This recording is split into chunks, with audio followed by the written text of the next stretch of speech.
Hola, somos el grupo número 3, compuesto por Fernando Rubiano. Teo Trián. Isabela Umaña y Paula Botero. Y en este video hablaremos sobre... ¿Cómo era que se llamaba? El pasante. Y particularidades. La entrevista de David Hockney y la fotografía. ¿Quién quiere empezar? Tú, Fer. Bueno, yo empiezo. Pues a mí me parece interesante lo que hablamos ahorita. Era como una manera de replantear la manera de ver el mundo. Digamos, mencionaba mucho el tema de la fotografía, pero él lo relaciona más como con la parte de los ensambles.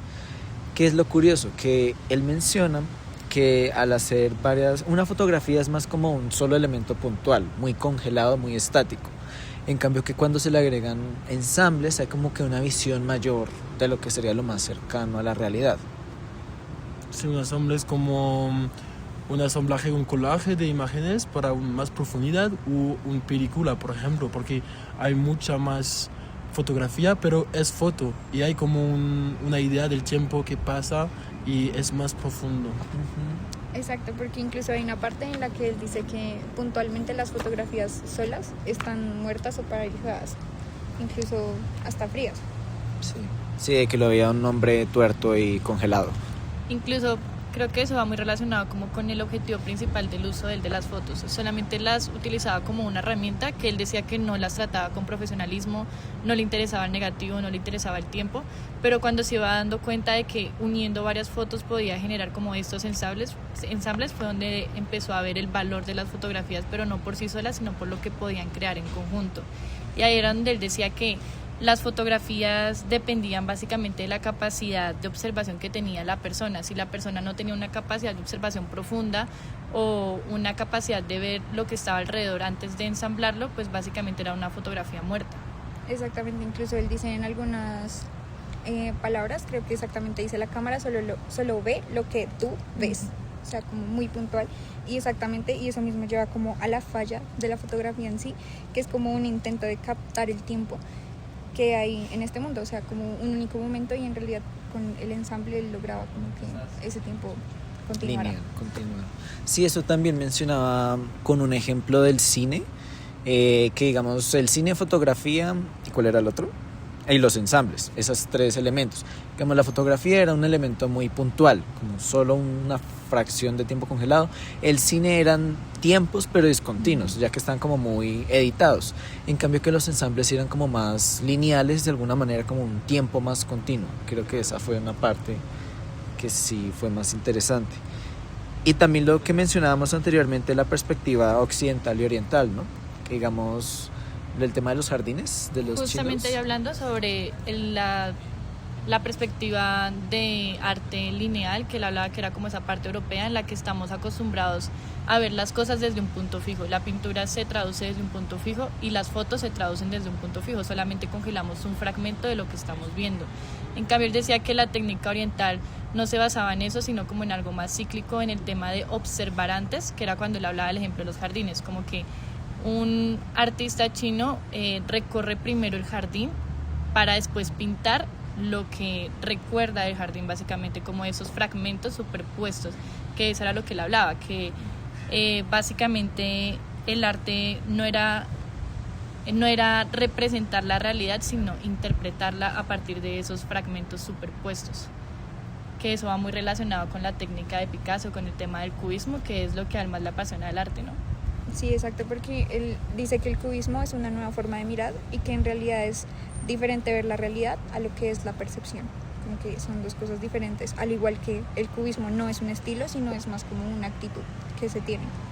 Es que interesante en parte es que para una persona que deforma la realidad como Picasso en el cubismo, Hockney dice que es importante que esta persona tiene como una visión del mundo real muy fuerte, y es con eso que se puede, como Picasso, crear una realidad diferente. Sí, el tema de crear una distinta realidad. Creo que está muy relacionado con lo que estamos viendo también en el tema de los proyectos, de no basarnos en un punto de vista o en una imagen encuadrada, sino en generar como estos espacios que no existen realmente, sino que están siendo generados por lo que nosotros vemos, y que es algo muy importante que mientras leía me acordaba, era cuando él decía de que las fotos no tenían que encajar perfectamente para construir un todo, que las fotos tenían rupturas porque nuestra visión, nuestra forma de ver el mundo se basa en rupturas de espacio y tiempo. Entonces es como algo muy importante el cómo se genera la realidad a partir de esas rupturas también. Ujú. Sí, sí, eso es muy cierto. Por ejemplo, hay una parte en la que él dice que cualquier cuadro o dibujo contiene tiempo y que, muy a diferencia de la fotografía, en un cuadro como que siempre va a haber tiempo porque se tomó tiempo en hacerlo, o sea, como que hay una continuidad antes de eso. En cambio la foto simplemente es algo más sencillo, como que llegas y enfocas a lo que quieres ver y la tomas. Sí, hay una parte también, espera, me estaba acordando. Creo que hay una parte también en la fotografía y que Ockney menciona que la fotografía se puede estar como muy interesante cuando la gente que la miran utilizan como la memoria, es como la pintura, hay como una clic en el cerebro que utiliza la memoria, y cuando se pasa, la fotografía es interesante porque hay una forma de recuerdo, de una, no sé. Sí, como de entender a partir de la experiencia que ya Sí. hemos visto también en el curso. Sí, como él decía, básicamente la fotografía depende de dos cosas, de la percepción de quien la está viendo y de la percepción de quien la tomó, que va muy relacionado también con lo que hemos visto en este mismo curso, por ejemplo, con la lectura anterior, de que las imágenes tienen un fondo y está el propósito de quien hace las cosas y el propósito de quien la ve, porque una persona que no tenga un contexto completo del autor o del momento o del sentimiento, pues lo va a interpretar a su manera, Sí, y ahí claro. es donde como que el sentido va cambiando. Claro, y también depende del autor de la fotografía, o en este caso de los ensambles, que Hockney también mencionaba al final, que el ojo tiene que observar y para esto se ve obligado a moverse, y creo que eso se logra como con los ensambles. Por ejemplo, hay un ejemplo en el libro que es como el de la piscina, que hay alguien nadando como en una piscina. Yo no lo entendía, yo decía, pero ¿por qué hay como pedazos que no coinciden, como que no? Pues claro, lo que él decía era que tomaba muchas fotografías y pues al momento uno dice, pues es que está generando un recorrido, así como que es una parte interesante de los ensambles. Entonces sí, como esa parte de obligar, como a observar implica moverse, movimiento. Sí, pues él decía eso, la percepción humana no ocurre en un instante, se construye con el tiempo.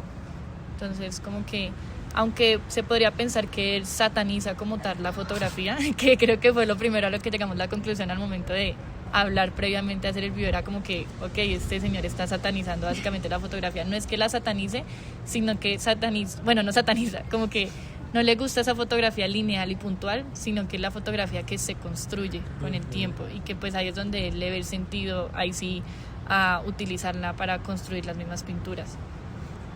Sí, de acuerdo. Bueno, 8 minutos. Gracias, Fabio. Gracias. Hasta luego. Chao.